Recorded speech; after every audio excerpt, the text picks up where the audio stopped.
Olá, vamos iniciar agora o podcast GV Brasil. Estamos agora com uma convidada muito especial, a Sandra Kramer, tá? É uma executiva de um projeto extremamente relevante para o estado do Tocantins. E hoje é o nosso primeiro podcast e com convidada muito especial. Nós vamos estar batendo um papo aqui sobre o projeto, sobre um pouco sobre a vida dela, sobre a questão profissional e sobre investimentos no Tocantins. Seja bem-vinda, tá, Sandra? Para a gente é um grande prazer, né? É um grande prazer você ter aceitado o nosso convite de estar aqui junto conosco no primeiro podcast GV Brasil. Obrigada, Juliano, e eu agradeço, em nome da empresa também, Porto Praia Norte, de você nos dar essa oportunidade de apresentar o nosso empreendimento e também agradecer por ser o primeiro. Que bacana. Gostaria de vamos começar não falando do Porto Praia Norte, mas eu gostaria de saber um pouquinho sobre quem é a Sandra Kramer. Ela veio da onde, está aqui no Tocantins há quanto tempo? Conta um pouquinho da sua história para que a nossa audiência possa conhecer um pouco sobre você. Tudo bem. Eu sou do interior do Rio Grande do Sul, saí muito jovem de lá para estudar fora. Estudei logística em Curitiba e depois fui dar uma aventurada, vamos dizer assim, em outros mercados da área de logística, né? Eu sou oriunda de uma região que trabalha com transporte rodoviário, né? Faz Mercosul, né? No Rio Grande do Sul. Depois em Curitiba trabalhei numa outra grande empresa também, transporte rodoviário. E eu sempre quis conhecer todos os modais. E aí eu tive uma oportunidade de morar em Manaus, trabalhar numa empresa em Manaus. Foi quando eu conheci o Klaus, que é hoje o maior investidor aí e acionista do Porto Praia Norte, que é o alemão. Que bacana. E aí depois que eu vim para cá, né? E você também é formada em administração? Também, administração de empresas. Minha primeira formação também foi administração, que somos colegas então de profissão. Exato. Tá. Eu comecei a administração e acabei aqui no Tocantins, né? Terminei aqui no Tocantins em 2012. Então você está aqui no Tocantins desde quando, Sandra? Eu cheguei no Tocantins para implantar o projeto do Porto Praia Norte no final de 2009, início de 2010. Tá? Eu vim então de São Paulo para cá, né? Depois de ter trabalhado em Manaus, que é uma região que o transporte hidroviário, né, é o principal modal. Fui para São Paulo, fiquei um período lá e depois eu fui convidada para vir tocar o projeto aqui, né, de implantação do primeiro porto fluvial do estado do Tocantins. Bacana. E tudo isso nasceu de uma visão, né, de desenvolvimento do estado do Tocantins. Por que Tocantins? Porque nós sabemos que já tem algum tempo que está tendo um movimento, né, da parte do agronegócio, cresceu muito na região do Mato Piba, que 60% da produção de grãos está na região norte, nordeste e centro-oeste, e que ao longo do tempo vem evoluindo e vem aprimorando os portos da região norte e nordeste do Tocantins.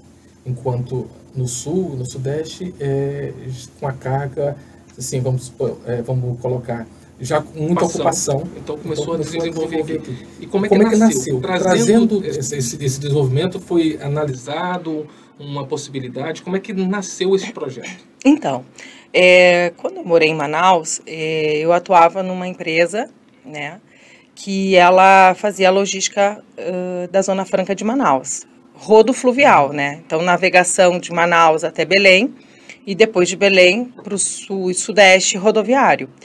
E a gente recebeu uma comitiva lá na época de secretários aqui do Tocantins que foram visitar os portos lá e também a Suframa, a Zona Franca de Manaus, pensando nessa questão de industrialização do estado do Tocantins.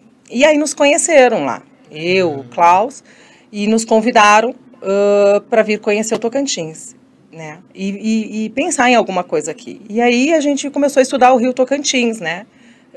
Então, como as nossas balsas, elas vinham, saíam de Manaus e atracavam em Belém, a gente pensou, poxa, é interessante, o Rio Tocantins, ele ainda continua com uma excelente navegação, vamos dizer assim, né? Um trecho, eu digo, de navegação até o Tocantins. Obviamente que nesse estudo a gente percebeu que existiam alguns impedimentos temporários, como na época não tinha hidrelétrica, né? Tinha hidrelétrica de Tucuruí, mas não tinha eclusa, exatamente. E também um pedral, né, chamado Pedral do Lourenço, que fica ali na região entre Tucuruí, o Lago de Tucuruí e Marabá. Legal. É interessante o que você falou, porque o podcast ele tem como tema negócios e políticas, não políticas partidárias, mas políticas de investimento.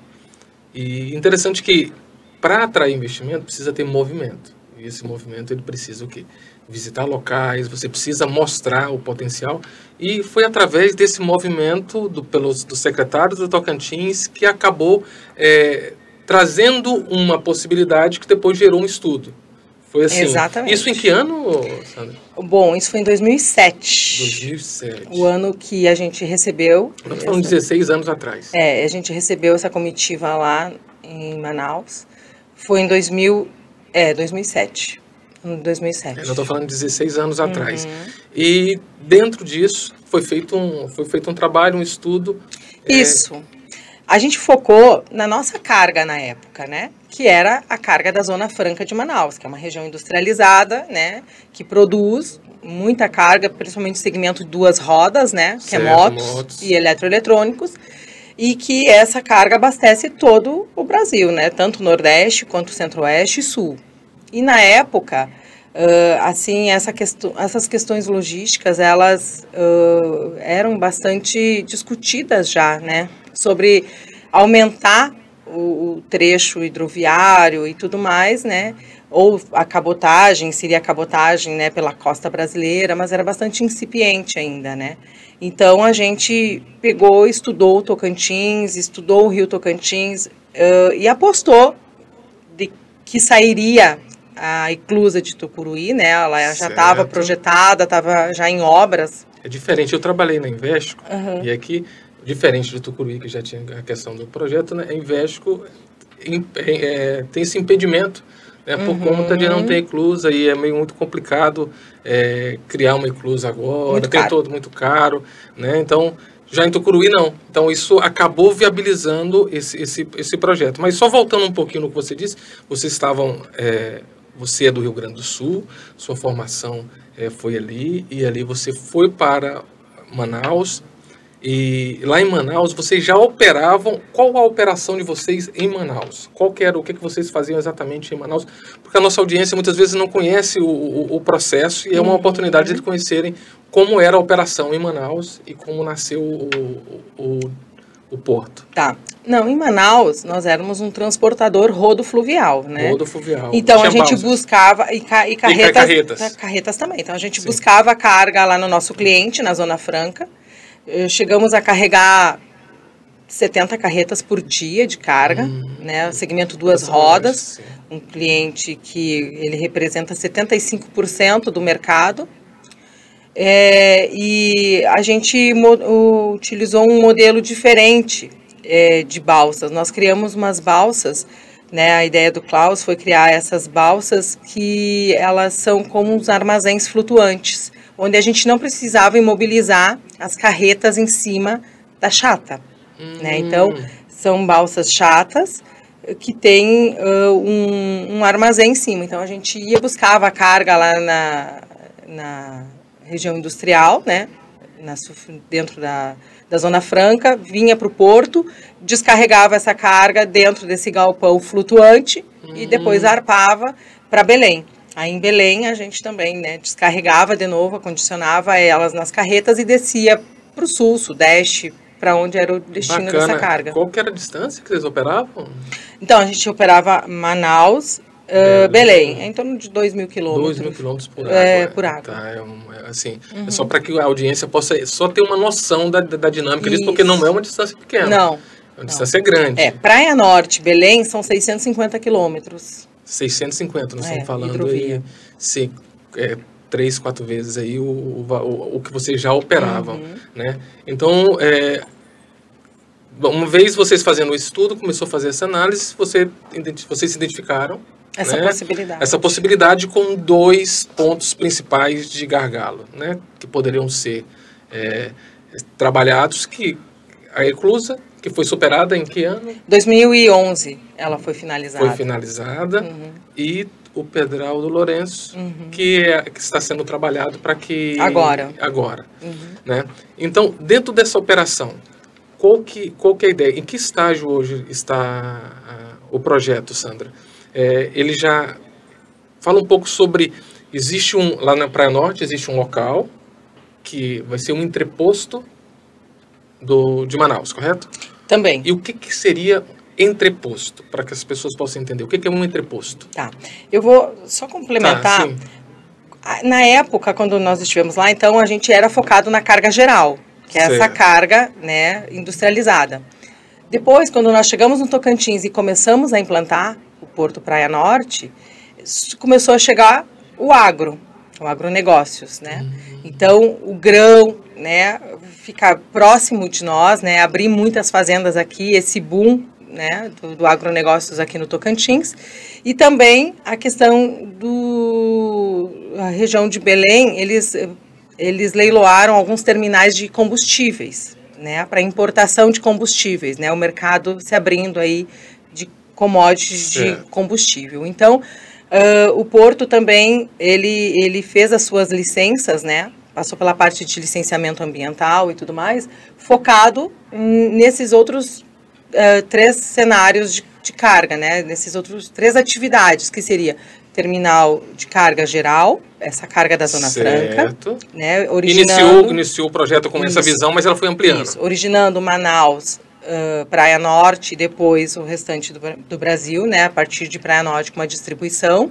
Via rodovia e ferrovia? Via rodovia e ferrovia, agora que a ferrovia está bem próxima ali em Imperatriz, Quantos quilômetros do Porto Praia Norte até 70 quilômetros, até o terminal da ferrovia hoje. E até a rodovia? Não, a rodovia a gente está dentro da rodovia, praticamente. Está exatamente dentro da rodovia. Não muda nada, não muda né? nada, certo. Está dentro da rodovia. Então, o que acontece? E aí, o terminal de grãos e o terminal de combustíveis. Bom, você me perguntou sobre o que é o entreposto da Zona Franca. O entreposto da Zona Franca significa que o estado do Tocantins, ele vai poder ter dentro do Porto de Praia Norte um armazém alfandegado estadualmente. As cargas que são produzidas, né, as mercadorias produzidas lá na Zona Franca de Manaus, elas podem ser enviadas via navegação até Praia Norte, né, vão ser acondicionadas dentro desse armazém, que é alfandegado estadualmente, né, e ali dentro ele pode permanecer até 6 meses ou 180 dias para depois ele ser vendido. Tá certo. Pela indústria. Tá certo. Eu vou só fazer uma pequena pausa. Sabe que nós temos que ter um intervalo aqui. Então, mas fica a seguinte pergunta. Você vai dar sequência na seguinte questão. Como funciona o entreposto, tá? E como nasceu o Porto Praia Norte abrindo em mais 3 segmentos. Então, essa resposta vai acontecer depois do nosso intervalo. Hoje eu resolvi acordar cedo, acordei umas 11 horas, doido pra mudar de vida. Aí vim na Ferpan. Na hora do atendimento eu perguntei se tinha furadeira, tinha. Se tinha enxada, tinha. Tem tanta coisa que não tem nem jeito assim da gente não mudar de vida. Então vem pra Ferpan. Ou chama os meninos aqui no 2111-3600 ou acessa o site ferpan.com.br. É difícil. Olá, retornando agora ao nosso bloco, né, nós estamos aqui com a Sandra Kramer falando sobre Porto Praia Norte. E ela estava falando, explicando como funciona o entreposto. Tá? Você poderia retomar, Sandra, então, como funciona o entreposto Praia Norte? O entreposto do Porto Praia Norte, ele vai funcionar da seguinte forma. Ele é um lugar alfandegado estadualmente, né, dentro do porto, uma área com um armazém alfandegado. O que significa alfandegado? Desculpa essas interrupções, é porque muitas pessoas estão nos ouvindo e não sabem o que significa. O que seria algo alfandegado? O alfandegado estadualmente significa que toda aquela carga que fica dentro daquele recinto ali, ele tem que seguir as normas da Receita Estadual do Estado do Amazonas. Perfeito. Tá? Perfeito. Porque é uma carga que está, vamos dizer assim, ainda suspensa de emissão de nota de venda. Então, não teve o imposto dela recolhido. Então, ela está ainda sobre, tipo assim, como se vamos dizer, sobre uma custódia, alguma Sobre coisa. custódia. É como se fosse o seguinte, lá em Manaus, aqui é como se fosse a extensão do Porto de Manaus. É como se fosse o estoque. É o estoque, só que Em outra cidade. Em outra cidade, mas com as mesmas premissas. Exatamente. Ok. Tá? Então, assim, a indústria produz lá e ela tem essa possibilidade de estocar em Praia Norte, emitindo uma nota fiscal de simples remessa. Certo. E aí ela tem 6 meses a partir desse dia que ela coloca essa carga dentro desse armazém, lá em Praia Norte, para vender ela para o cliente final, né? No caso, ou seja, para o comércio atacadista ou para uma concessionária, independente para quem for, e aí recolher os impostos estaduais sobre aquela carga. Tá, então deixa eu só para entender um pouco da operação. Vamos supor, motos, um exemplo. Tá lá, sabemos que tem benefícios fiscais lá em Manaus. Isso. Ok? Então, ele vem até o Porto Praia Norte com uma nota fiscal de simples remessa. Isso. Ok? Para poder transitar. Chegou no entreposto, ainda não foi emitida uma nota fiscal de destino. Não. Né? Mas ele chegou lá, ele está armazenado, e como se fosse um estoque lá de Manaus. Esse fornecedor que comprou lá de Manaus, ele precisa levar para Goiânia. Tá certo? Então, ele vai emitir uma nota fiscal a partir de Praia Norte para Goiânia. Isso. E só neste momento ele vai recolher os tributos. Isso. E esse tributo, ele também é como se tivesse comprado diretamente de Manaus indo até Goiânia, ou tem alguma alteração? Então, quando todo o texto do entreposto, né, para ter esse acordo, ele passou pelo CONFAS. Perfeito. Tá? Ele teve que passar pelo CONFAS, foi no ano de 2015. Todas as outras CEFAS, né, dos outros estados tiveram que apoiar, votar positivo para que esse entreposto acontecesse no Tocantins. E o Tocantins, ele abre mão desse imposto que não é dele. Esse imposto, na verdade, é do estado do Amazonas. Né? O que ele vai gerar ali, o Tocantins, ele vai gerar empregos diretos dentro desse armazém, ele vai gerar ICMS de frete, que vai originar a partir de Praia Norte para o destino final, né? E outras coisas que vão agregar no serviço, né?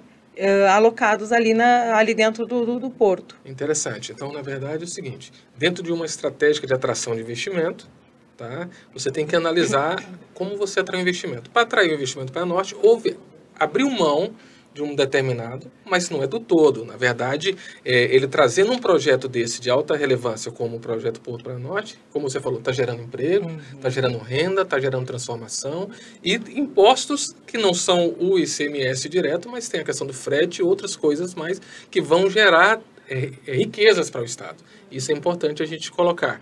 E em questão de... Vocês têm uma estimativa em relação a empregos gerados, que vão ser gerados?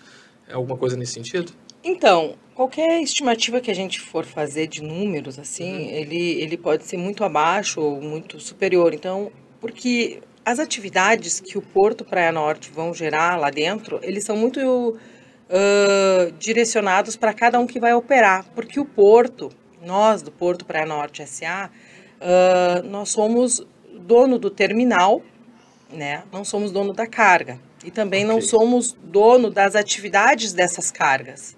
Então, quem vai operar terminal de grãos, quem vai operar terminal de entreposto da Zona Franca, outros armazéns, ou um terminal de combustíveis, eles que vão gerar os empregos, que a gente não tem como mensurar. Você pode até ter uma estimativa, mas ela não é precisa, porque não está diretamente ligada a uma operação direta de vocês. Nossa. Correto? Uma informação interessante, só para que as pessoas entendam. Para instalar um porto, tem, lógico, as licenças, tudo isso que foi ser trabalhado, foi adquirido um pedaço de terra. Certo. Quantos mil metros? A nossa área lá era uma fazenda de 75 hectares. Legal. E que foi transformada numa área urbana de 750 mil metros quadrados. Certo. Nesta área, imagino que eles são divididos em terrenos. Isso. Tá? Então, ali existe um projeto também, dentro de um projeto imobiliário. Isso. Que é um projeto onde as empresas que queiram implementar, que queiram utilizar desse benefício, de toda essa estratégia logística, né, ofertada pelo Porto Praia Norte, ele pode adquirir ou ele faz uma locação? Como é que funciona? Então, a área toda do porto, ela hoje, ela está num contrato de adesão de uma ETC, que se chama Estação Transbordo de Carga, Certo. que em cima da nova lei dos portos, que foi modificada em 2013, que abriu, né, para os portos privados, você pode ser TUP, terminal de uso privativo, que é Certo. quando você opera cargas suas também, ou ETC, que você opera cargas de terceiros. Nós somos uma ETC, tá? Então, toda a área, ela é uma ETC, uma estação transbordo de carga. A área, ela não pode ser desmembrada para terceiros. Ok, ela Para é 100%, compra ou para 100% venda. de Porto Praia Norte. Ela é 100% Porto Praia Norte. Nós vamos trabalhar lá dentro com arrendamentos. Quem quer trabalhar terminal de grãos, ele arrenda uma área na beira do berço, no terminal de grãos, e vai operar sua carga lá. Ele também pode ser um prestador de serviço para outros. Né? Ele tem um terminal que nem acontece na ferrovia aqui. Sim, a gente sim. sabe dos operadores da ferrovia. Ele Sim. tem um terminal ali que ele opera grão de todo mundo. Nós lá também. Quem vai operar de todo mundo, carga de todos. É interessante o que você colocou, porque se parece muito com o modelo lá do Panamá. Lá tem a Zona Franca de Panamá, né? A Zona Livre de Colón. É a segunda maior zona livre do mundo. E exatamente a operação é dessa forma. Ela não vende, é tudo de forma arrendada. As empresas que se posicionam ali têm os benefícios daquela zona, porém a responsabilidade é única do responsável da Zona Livre de Colón. Sim. Então você paga um aluguel, o aluguel será de 15, 20, não sei quantos anos geralmente é arrendamento? São 25 mais 25. 25 renovável para mais 25 Isso. anos. Tá? E aí até mesmo porque isso traz uma tranquilidade para o governo que liberou a licença, porque a responsabilidade toda dessa parte é sua. Você tem da gestão desse todo esse porto, né, independente se foi arrendado para uma empresa A, B ou C, correto? É, correto. O licenciamento ambiental que foi feito lá, ele foi feito da área toda e é de nossa responsabilidade. Só que cada atividade que é colocada lá, a Tem uma gente nova faz licença. uma nova licença em cima da nossa. Em cima da sua. A sua é a geral. É a nossa geral. E aí exato. vem a específica para cada atividade. Isso. Vem um player referente à questão de combustível, por exemplo. É um tipo específico que Isso. tem a licença geral que vai ser ali conectada a ela. Exatamente. Até porque quem vem com combustível também, ele tem outras licenças que são muito direcionadas para o segmento deles, que nem uma autorização da ANP e tudo mais, né, que precisa ser quem realmente opere esse tipo de atividade, né. Não, interessante. Aí você falou que, no primeiro momento, a ideia, ela nasceu ali de fazer esse entreposto, pensando nas cargas que já eram trabalhadas, né, por vocês lá em Manaus. Mas depois abriu, vendo o movimento do próprio mercado, quem dita as regras é o mercado, né, e vai acompanhando. Então, surgiu outras oportunidades ligadas ao agro e ligadas à questão do combustível. Então, os três pilares hoje centrais do Porto Praia Norte são qual tipo de produto? Então, a carga geral, que é essa carga da sim. Zona Franca, tanto saindo da Zona Franca quanto entrando com insumos, Legal. né, porque isso vai movimentar a ferrovia, né, na Sim. carga geral, né, vindo do sul e sudeste com insumos para a Zona Franca e voltando com produto acabado. E também parte de alimentos, né, porque a bacia amazônica ela é bastante grande, né. Soja vai transportar alguma coisa? Então, soja daí entra no terminal de grãos, né? Então, Sim. carga geral, terminal de grãos para atender essa região ali agrícola, né? Que hoje a gente calcula e imagina que atenda até o norte do Mato Grosso, sul do Pará, né? A gente conseguiria migrar esse grão que hoje vai no rodoviário para lá. Tá? E aí vai ser recepcionado pelos portos que tem lá na região de Barcarena, né? Que tem vários portos hoje que recebem grãos lá para exportação. Certo.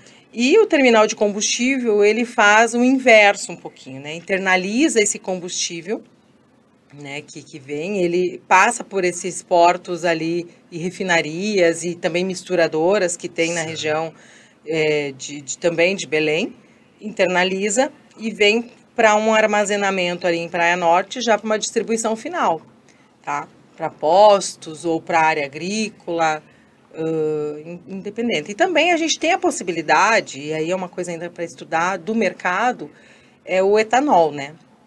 O etanol que é produzido hoje na região do Goiás, interior de São Paulo, que é muito e forte, que vai para Manaus. Que vai para Manaus, que poderia se utilizar ali. Existe um projeto, talvez, que eu não sei nem que estágio que está, mas talvez você possa até me informar, que é passando pelo Rio Araguaia, vindo do próprio Mato Grosso, né? E passa ali em Couto Magalhães, e ele se conecta diretamente a vocês ali também? Assim, quando a gente estudou, né, voltando um pouquinho lá atrás, quando nós estudamos a bacia do Rio Tocantins, Araguaia, agora falando, né, dos dois rios, nós abrimos mão do Rio Araguaia em virtude dele ser um rio com muita areia, né? Então ele muda. Mais complexo, né? Os bancos de areia todo ano muda muito. Todo ano uma cheia, baixa, ele muda. O Rio Tocantins é um pouco diferente. Sem contar aqui no Rio Araguaia tem a Cachoeira de Santa Isabel, que é uma corredeira bem famosa. Até antigamente a Itar, que era administradora da Hidrovia Tocantins Araguaia, que agora acredito que ela esteja junto com o DENIT, né? Esteja incorporada na pasta do DENIT. Eles conheciam muito bem essa questão dessa corredeira ali, né? Que é alguns falam que é Cachoeira de Santa Isabel, outros chamam de corredeira, e que ela é logo na foz do Rio Araguaia, entrando no Tocantins, né? Ali bem no bico do Papagaio. Não acessa a nós, porque nós estamos no Rio Tocantins e depois, mesmo quando o Rio Araguaia ele entra no Rio Tocantins, ele continua sendo o Rio Tocantins, né? Sim. Ele é Araguaia e lá ele entra na calha do rio. Só que com os desafios de manutenção dos bancos de areia totalmente diferentes. Eu não sei a viabilidade hoje, atual, do Rio Araguaia dessa operação para navegação. Tá. E aí, no Rio Tocantins, então nós estamos falando do Praia Norte, que está localizado no Bico do Papagaio. No Rio Tocantins. No Rio Tocantins. E a navegação, ela vai até Belém, correto? Via Rio Tocantins. Mas ela pode ir também até Manaus. Isso, e aí ela vai, como é que esse... Para ir para Manaus, não precisa necessariamente ir até Belém. A foz do Belém. Né? Antes você já entra... Entra à esquerda. Já entra e segue, né, para o rio e depois acessa o Rio Amazonas, né? E segue para Manaus. Ou também ali você tem a influência ali na região de Santarém e tudo mais, né? Que entra outros rios, né? Ali naquela região, ali. Enfim, para saída...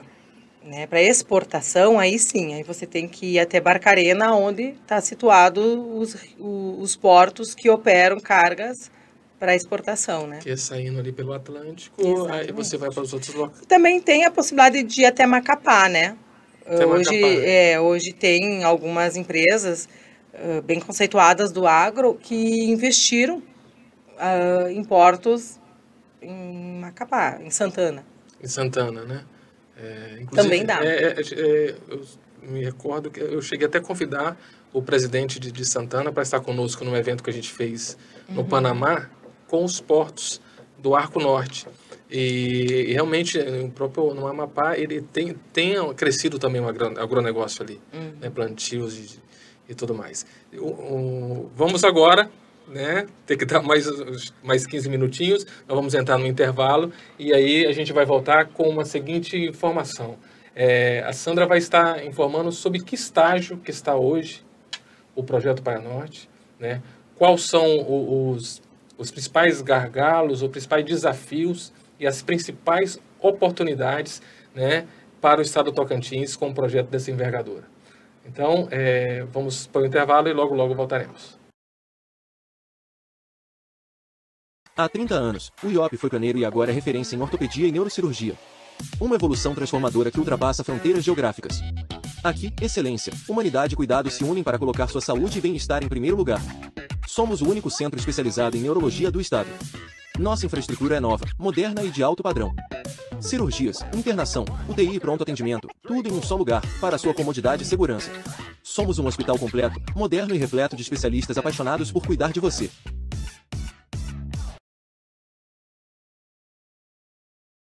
Retomando agora com Sandra Kramer, estamos com um bate-papo aqui muito interessante sobre o projeto Porto Praia Norte, um projeto realmente interessantíssimo para o estado do Tocantins.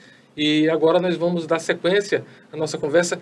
Sandra, qual o estágio que está o projeto? Né? Nós já tivemos, você falou um pouco sobre a sua vinda ao Tocantins, como nasceu o projeto, já falou sobre os gargalos, e agora a gente gostaria de entender em que fase que está, né? Quando se pretende estar operando totalmente, 100% da operação, qual que é a previsão de vocês? A gente sabe que não depende exclusivamente de vocês, por vocês já tinham iniciado essa operação, precisa de outros fatores externos, a parte do governo, tem vários detalhes aí. Eu gostaria que você colocasse um pouco sobre isso e também pudesse falar sobre a operação em si, sobre a questão as barcaças, são barcaças que vão vir de algum local, se vocês mesmos que têm as barcaças que vão operar, se é algo terceirizado, como é que vai funcionar na prática? Então, como você falou, não depende muito da gente essa operação. O porto hoje, ele está com licença de operação, de licenciamento ambiental ativo, né, em dia, licença da ANTAQ, autorizado para operar, porém a gente não iniciou em virtude dos custos, que é também você colocar uma atividade em operação, né, e ela fomentar 6 meses a navegação e 6 meses não, né. Porém, agora com essa notícia que eu estive em Brasília 15 dias atrás... Só interrompendo um pouquinho, porque eu acho que é uma informação importante que você acabou de falar. Por que 6 meses? Por conta, você está dizendo, existe uma operação, hoje se ela fosse entrar em operação, não poderia operar durante os 12 meses? Então, devido ao problema do Pedral, do Lourenço, né, ele deixa uma dificuldade de navegação quando a água está baixa. Então, nos períodos de seca,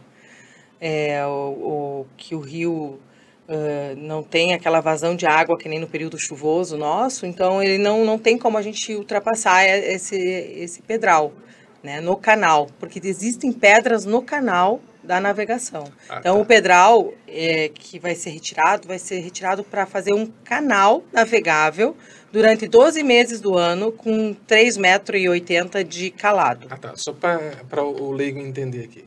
Vocês estão em Praia Norte, destino a Belém. Uhum. Um pedral nada mais é do que um obstáculo de pedras dentro do rio. 43 quilômetros. 43 quilômetros de pedra. Uhum. E que isso está em que lugar? Está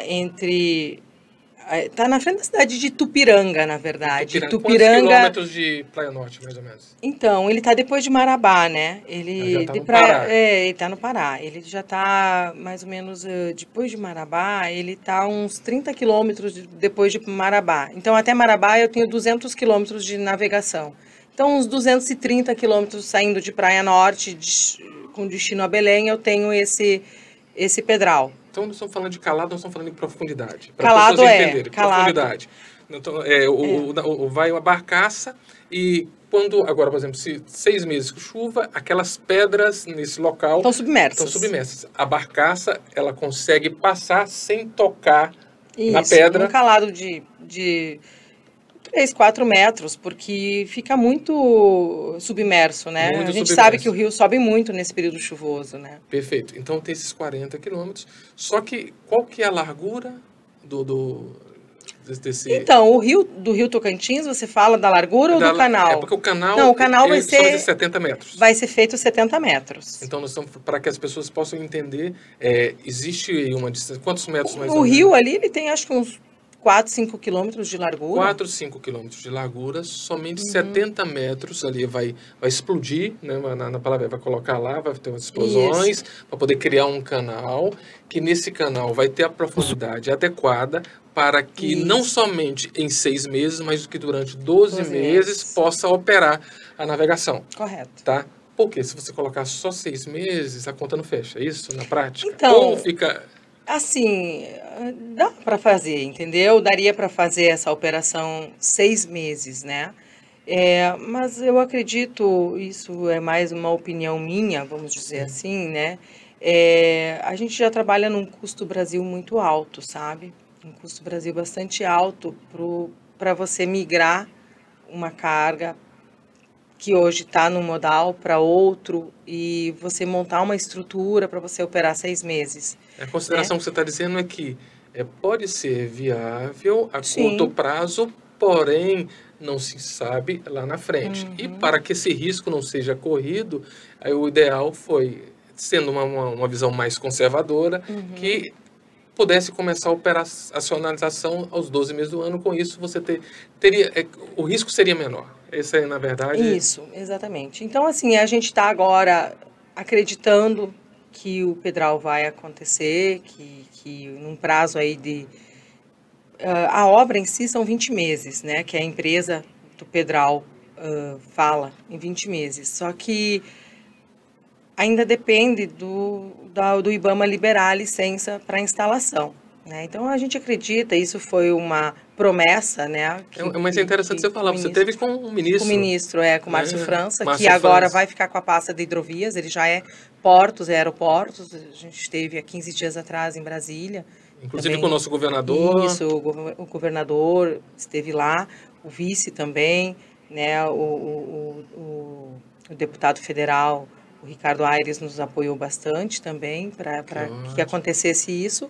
E estivemos lá e a notícia foi de que o governo tem dinheiro para essa obra, né? E que até o final do ano, saindo a licença de instalação, né, do canteiro de obra, essa obra aconteça para que em 2025 a gente esteja podendo iniciar a nossa operação. Excelente notícia, né, Sandra? Muito. Depois de quantos anos aí você trabalhando nesse projeto?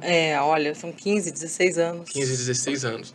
Tá aí, muitas pessoas querem ter resultados rápidos, mas é tudo... Um projeto dessa envergadura, ela exige muito estudo, exige muito investimento de tempo, de recursos, para que ele esteja nessa fase, né? Se está nessa fase é porque já teve muito trabalho lá atrás para poder estar pronto aí, para poder dar esse último passo. Porque fazendo essa desobstrução, criando esse canal, em tese... é o que falta para que o porto comece a operar, correto? Somente isso.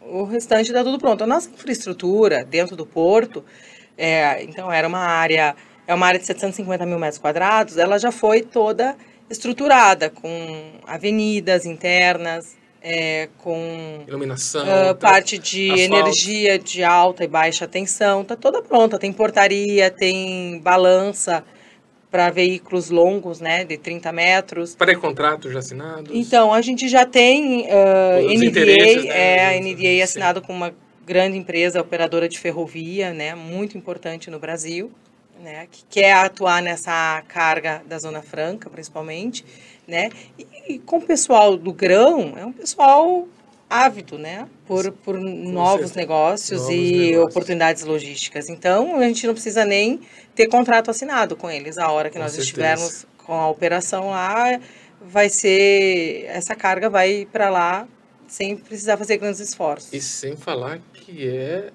a forma mais barata de transportar. Isso é um ponto importante, né? Tem a rodovia, a ferrovia também é mais barata, mas a hidrovia é mais barata. A gente trabalha com aquele conceito de que se o rodoviário é 100, a ferrovia tem que ser 60 e a hidrovia 30. Né? Então, nós estamos falando de 30 sobre 100. É uma diferença muito grande. Né? Bastante. Então, não tem como não dar certo. E como você falou, o que o produtor está buscando? Que é uma dos pilares do projeto Praia Norte. Eles estão buscando aumento da competitividade e redução de custo. Porque, queira ou não, o transporte é um dos grandes fatores e a armazenagem que come parcela do lucro do produtor. Então, com essa possibilidade, com certeza vai ter muita demanda para poder trabalhar isso. E essa demanda, com certeza, vão necessitar de barcaças para poder fazer esse trajeto. Isso é algo que vai ser terceirizado, vai ser uma operação própria? Então, a gente pode trabalhar de várias formas, tá? Pode ser bem dinâmico. Existem empresas especializadas em navegação que o dono da carga contrata para fazer aquele trecho, seja esporádico ou seja frequente. Também tem a possibilidade de entrar na navegação. Nós já tivemos essa grande expertise quando operamos Manaus, né, com a empresa de navegação, que depois nós acabamos vendendo ela e investimos em outros negócios. Quer dizer, né? é uma operação que você já domina. Que já pode ser uma domina. possibilidade também ou não. Exatamente. Então, assim, a navegação é que nem você tem uma empresa de transporte hoje, né? Você pode operar carga própria ou carga de terceiro. Então, tem no mercado, óbvio que tem empresas que preferem ter as suas próprias embarcações, né? Elas são bem caras, né? Hoje, você tem uma embarcação. Mas ela também pode ser locada, vamos dizer assim, ou arrendada. Arrendadas. Para um período naquele trecho. Sandra, para alguém que quiser conhecer o projeto, fazer uma visita em loco, entender, tem alguma forma, entraria em contato através do site? Como é que seria o caminho? Certo. Nós temos o site www.portopraianorte.com.br e lá tem um link, lá uma parte que você pode acessar, que manda e-mails direto para a nossa caixa de sugestões, dúvidas, queira conhecer, enfim, tem lá. Tá. De antemão, nós estamos fazendo um evento que ele vai ocorrer em outubro, de 5 a 8 de outubro. É um evento que, um dos pilares desse evento, além da atração de investimento, é logística. Uhum. Essa logística, né, nós vamos trazer essa discussão não do ponto de vista apenas do Tocantins, mas do ponto de vista mais global, mas com certeza com um enfoque no Tocantins por ser o estado anfitrião desta edição. Nós já fizemos esse evento chamado Brasil Global Connection, já fizemos esse evento algumas vezes lá fora, e a primeira edição no Brasil. E com certeza você está convidada a ser um dos nossos palestrantes, né, para poder falar desse projeto tão importante, tão relevante para o estado do Tocantins. Eu fiz questão de te fazer esse convite, gostaria muito de te agradecer por você ter aceitado participar desse primeiro podcast, porque é um projeto de extrema relevância, mas muitas pessoas não conhecem. Lá no Bico do Papagaio, eu acho que a maioria, todo mundo conhece do projeto, né? Mas não no Tocantins inteiro. E aí é importante eles entenderem que como nasceu esse projeto, o que ele vem trazer de impacto, né? Do ponto de vista de infraestrutura logística. Tá? E nós estamos falando, quem vai ser beneficiado não é só o Tocantins. Ele está no Tocantins, mas quem operar via o Porto Praia Norte vai estar tendo benefícios. O próprio Manaus vai ter benefícios, Belém e também outros estados que entenderem que essa rota seja uma rota interessante. E os produtores. Tá? Então eu gostaria de parabenizar você, o Klaus, que não está aqui, por esse trabalho, por essa persistência, por essa coragem, porque é uma verdadeira, vocês estão desbravando, né? E vocês estão sendo um pioneiro nessa operação. Todo pioneiro, ele leva seus tapas. Sim. Né? Quem vai na frente, quando você vai numa guerra, você coloca a pessoa na frente, quem está na frente apanha mais. Eu tenho certeza que nessa história, até chegar aqui, já teve muitos gargalos. Já teve momentos onde, será que vamos, não vamos? Será que vai dar certo, não vai? Porque quando a gente conta uma história, ela está sendo contada aqui em 3 blocos de 15 minutos. Mas ela não aconteceu, ela aconteceu em 16 anos. Uhum. Tá? E para chegar nesse patamar, tá? Para chegar de ter essa credibilidade, não foi no projeto, foi antes do projeto, tendo a expertise para essa operação. Então, eu gostaria muito de te parabenizar por esse trabalho e para que você possa, sempre que ter a oportunidade, realmente divulgar esse projeto, porque eu fiquei maravilhado com aquilo que eu já tinha de informações, não tão profundas como você aqui elucidou, mas informações muito relevantes para o nosso estado. Eu te agradeço, Juliano, pelo convite, por participar desse primeiro, né? A gente já se conhece há bastante tempo, né? E, mais uma vez, eu agradecer poder levar para as pessoas que ainda não conhecem ou para outras que nos acompanham já de longa data, principalmente o pessoal da região do Bico do Papagaio, que é um pessoal que está esperando o Porto chegar há muito tempo para chegar ao emprego, para chegar ao desenvolvimento. E, de fato, a gente passa por grandes desafios, né? Desafios que a gente, às vezes, quando começa um projeto, não consegue mensurar. Só quando vem acontecendo as coisas é que a gente vai ali, não, olha, tem mais isso, aquilo para resolver, enfim, né? E projeto de infraestrutura são projetos que eles demoram mesmo, né? Eles não são projetos, são projetos estruturantes, então são projetos que demoram para viabilizar, porque não depende só de nós. Para te ter uma ideia, quando nós chegamos aqui no Tocantins, né, a Ferrovia Norte-Sul não estava pronta ainda, né? Então, hoje ela está pronta, mas o trecho de Palmas, né, o Porto Nacional para o sul do Brasil ainda tem gargalos, ela ainda não pode operar, porque está sendo modificado algumas coisas, né? Enfim, então, assim, veja o tamanho que é isso, né? E nós do Porto ali, iniciativa privada, né? Trabalhando todos os dias para conquistar as coisas, né? Cada passo da sua vez, né? Não colocando aí a carroça na frente dos bois, né? E seguindo. E eu quero te agradecer a oportunidade e conte comigo sempre que precisar de mais informações, novos negócios. Estamos abertos. Eu te agradeço. Tem um ingrediente aí, que eu sempre brinco, é um ingrediente chamado fé. Porque para você chegar aonde vocês chegaram, é porque vocês acreditaram. Acreditaram, inclusive, que a ferrovia ia sair. Sim. Poderia não sair, né? Então, o que acontece? Vocês lidaram com questões de mudança de governo. Quantos governos passaram nessa fase? Muitos. Cada um com um pensamento. Cada um com suas prioridades, né? Então, tudo isso. Então, isso inspira, inclusive, outros empreendedores. Eles sabem o seguinte, as coisas são construídas e não são de uma hora para outra. Uhum. Tá? Leva tempo. Então, muito obrigado. Eu gostaria aqui de encerrar esse podcast agradecendo realmente, né, a audiência, agradecendo a Sandra. E não deixe de acessar o site, conheça um pouco mais do projeto, entre em contato, visite, porque, sem dúvida nenhuma, é um projeto que impactará o estado do Tocantins, gerará grandes frutos, né, desde renda, né, de empregos, e vai trazer uma transformação para a região do Bico do Papagaio. Tá? Um grande abraço a todos e até o próximo programa.